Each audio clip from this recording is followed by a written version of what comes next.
Good morning, ladies and gentlemen. Welcome to the India Mobile Congress 2020, being organized by COI along with the Department of Telecommunications. The year 2020 will be remembered as the year of Corona, and this country as well as the whole world has faced this crisis, I would say, quite admirably. And in this, the telecom infrastructure has played a very important and critical role. I would like to add here that at the end of 2020, 2021 should be remembered as the year of 5G, because everybody is expecting that India would see the launch of 5G technology. We have seen in the year 2020, especially during the crisis, what important role the telecom infrastructure plays. People started working from home. Businesses could continue with the help of video conferencing and other technologies, using the basic infrastructure of telecom. While in the beginning we permitted work from home, now about a month back, DOT has come out with a policy which has simplified the rules for other service providers, and more importantly has not only enabled work from home but has also enabled work from anywhere. This puts a lot of stress or importance on development of infrastructure across the country, and DOT is making all efforts to improve the infrastructure in the country. In this endeavor, I am happy to see that the role of private service providers is increased and has played very important role in providing good quality services to the citizens of this country. So I would like to congratulate on this occasion all the telecom service providers, the internet service providers, the infrastructure providers. Congratulate them for providing excellent service during this crisis, COVID crisis, and they are making all efforts to improve this infrastructure, and they are, I think, ready to introduce new technologies like the 5G technology. From the department side, we do realize the importance of infrastructure, and we do realize the importance of making rules and regulations to enable ease of doing business. As part of this, we have come out with right-of-way rules in 2016, and quite a lot of progress has been made in a lot of state governments. Almost 16 or 17 states have aligned their right-of-way rules with the central government rules, and I am sure in the coming year 2021 other states will also follow. For introducing new technologies and providing higher bandwidth to the citizens, it's very important that we reach optical fiber to all the corners of the country. The 5G technology, no doubt, requires huge backhaul, and it requires fiberization of towers, sites. But in addition, in order to reach telecommunications to the homes, it is very important that we extend the optical fiber network to all the, not only the cities, but also the villages. In this endeavor, USOF is contributing a lot, is doing a tremendous job of connecting villages.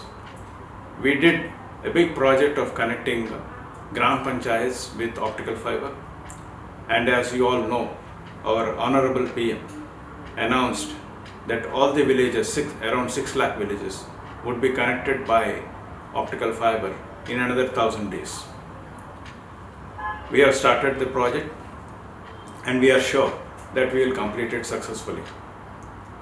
The difference between the phase 1 of the BharatNet and the current phase is that up to the Gram Panchayat level, we are now going to have a ring topology for the optical fiber network. This, I am sure, will not only provide telecom services to the Gram Panchayats and villages, but will also act as an infrastructure, a backhaul infrastructure, which can be shared on a non-exclusive basis by all the service providers, so that the service providers, the private service providers as well as the government service providers, can reach to not only the small towns but also the villages of this country. When we talk of telecommunications, if I don't talk about spectrum, then the speech would be incomplete. We do realize that for launch of 5G, the auction of the spectrum, first of all, the identification of the spectrum bands, the identification of the free unallotted bands, and then the auction of the bands is very important. We do have TRAI, which will give us recommendations on the price of the spectrum. We are in the process of consulting with other users of the spectrum, the traditional users like the Defense, the Broadcasting Ministry, and the Department of Space. With them, we have to sit together and see how spectrum in different bands can be used in a coordinated and a shared way. We do realize that for 5G, we have spectrum in the sub-gigahertz bands, in the 600 megahertz band.